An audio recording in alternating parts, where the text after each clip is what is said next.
intention to create a legal relationship. Previously, we discussed certainty, which included vague and incomplete terms. Let's now discuss intention, which is another important requirement of formation of a contract. We will discuss the rules pertaining to these requirements, and we will study situations where these rules can be reversed. Such rules are called rebuttable presumptions. The first rebuttable presumption about intentions of the parties is that the domestic and social agreements lack an intention to create a legal relationship. Now, I will tell you what happened in Balfour versus Balfour to clarify this presumption. A husband worked overseas and agreed to send maintenance payments to his wife. At the time of the agreement, the couple were happily married. The relationship later soured and the husband stopped making the payments. The wife sought to enforce the agreement. It was held that the agreement was a purely social and domestic agreement, and therefore it was presumed that the parties did not intend to be legally bound. Neither Mr. Balfour nor Mrs. Balfour had expressly said that they did not intend to create a legal relationship, and so we can say that the courts presumed this to be the case. In arriving at this presumption, His Lordship was plainly influenced by the fact that the two parties were married.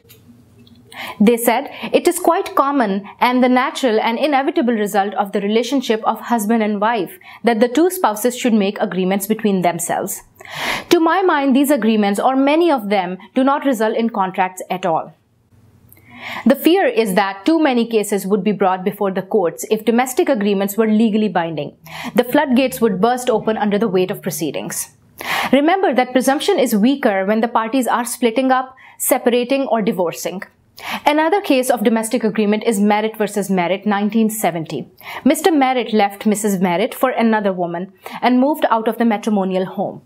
They met subsequently to sort out their financial affairs. Mr. Merritt promised to pay Mrs. Merritt £40 per month and to transfer his share in the house once she had paid off the mortgage.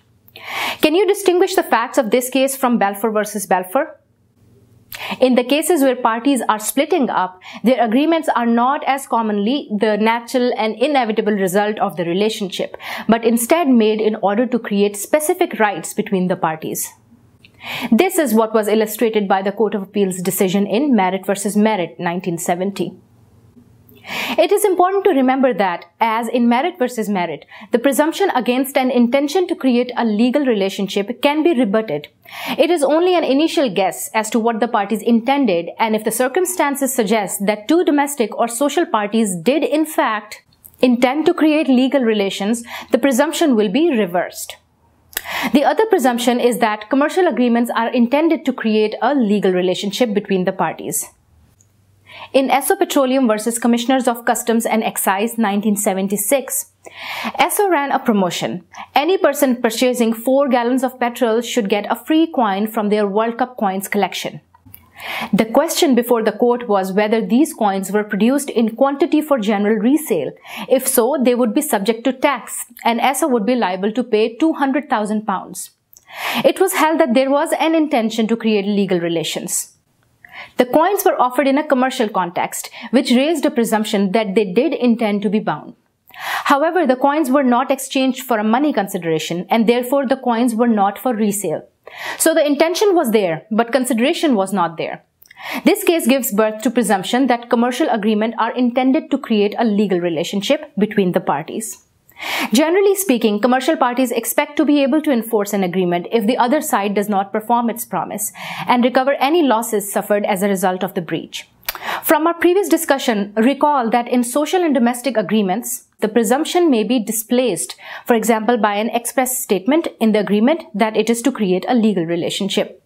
Same way, in other situations, courts have found that the specific wording of a commercial agreement in question displaced any contractual intention, such as a comfort letter in Kleinwort Benson Limited versus Malaysia Mining Corporation Berhad 1989, or an honor clause in Rose and Frank Company versus J.R. Crompton and Brothers Limited 1925.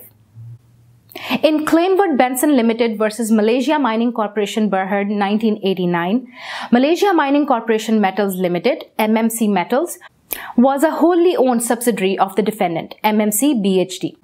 MMC Metals approached the claimant KB Bank for a loan. MMC Metals was a relatively newly formed company lacking in the size and resources of MMC BHD. The bank approached MMC BHD asking if they would act as guarantor for the loan. MMC refused to act as a guarantor, but stated that it was their company policy to ensure that their subsidiaries are always in a position to meet their debts. In reliance of this letter of comfort, the bank advanced money to MMC Metals. MMC Metals subsequently went into administration having not paid the loan. KB brought an action against MMC BHD to recover their loss based on the assurance given in the comfort letter. It was held that the comfort letter had no legal effect. The fact that MMC BHD had refused to act as a guarantor demonstrated they did not intend to be legally bound. Basically, in Kleinwort Benson Limited versus Malaysia Mining Corporation, the wording in a comfort letter was held not to contain an intention to create legal relations. It is our policy to ensure that the business of our subsidiary is at all times in a position to meet its liabilities to you under the above agreement. How would the result have differed if the wording of the comfort letter stated something like this? We guarantee or we promise that the business of our subsidiary is at all times in a position to meet its liabilities to you.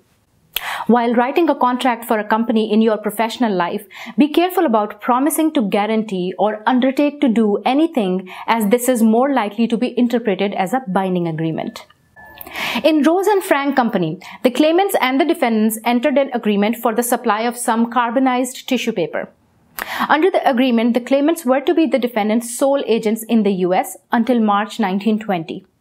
The contract contained an honorable pledge clause, which stated the agreement was not a formal or legal agreement and shall not be subject to the jurisdiction of the courts in neither England nor the US. The defendants had terminated the agreement early, and the claimants brought an action for breach. It was held that the honorable pledge clause rebutted the presumption which normally exists in commercial agreements that the parties intended to be legally bound. The agreement therefore had no legal effect and was not enforceable by the courts.